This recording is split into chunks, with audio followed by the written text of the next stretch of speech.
Why should every American, and especially American Christians, support the nation of Israel? I'm going to give you some reasons. Hi, Alex McFarland here. You know, Jeff Myers of Summit Ministry, longtime friend and colleague, Dr. Jeff Myers said that the issue of the Middle East and America's relationship with Israel, it's not just geopolitical, it's theopolitical. That's really true. Like no other issue that I can think of.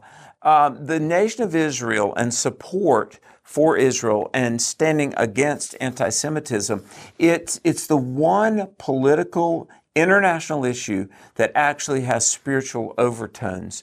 I want to give you some reasons, but first of all, let me take you back to 1981. Now, you know, traditionally the Republican Party has been very pro-Israel, and I thank God for that, and the Reagan White House was. But there was a time in 1980 when Israel had blown up an Iranian nuclear reactor. And there were, sadly, some civilian casualties. And Ronald Reagan had surprisingly issued some warnings to Israel that their causing some collateral damage could jeopardize our friendship. Well, William Safire wrote this blistering editorial and reprimanded the Reagan White House for jeopardizing our relationship with Israel. And then Prime Minister Menachem Begin said to the Reagan White House, look, we're not teenagers that you wrap across the fingers and reprimand. We are Israel, and as a sovereign nation, we have the right to self-defense.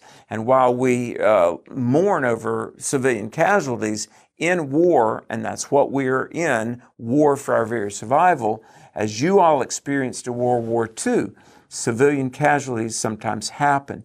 Well, here we are in the 21st century, and Israel, like no other nation, they're still attacked, they're still berated, and now on the one-year anniversary of the October 23 Hamas-Hezbollah genocide, unprovoked, killing 1,200 people, Israel is still fighting for its survival. And it is estimated that since October of 23, sadly, inexplicably, anti-Semitism in America has grown 200%.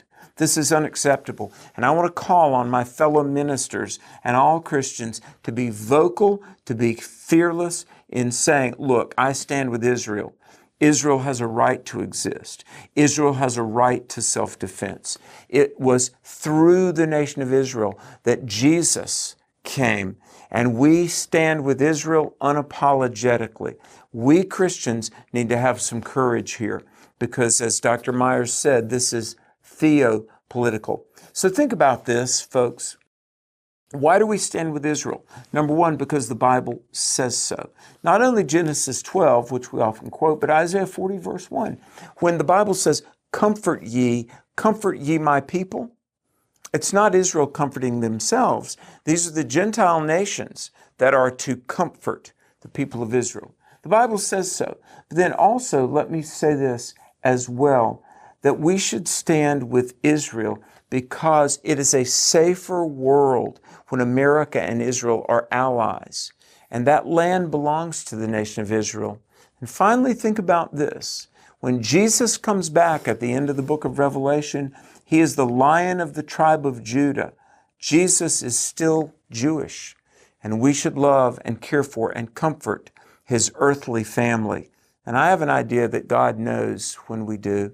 Alex McFarland here. Please share this, like us on social media. Go to my website, alexmcfarland.com, and come say hello when I visit a city near you, which is probably soon. May God bless you. Thanks for watching, and may God bring peace to Jerusalem. Psalm 122, verse 6.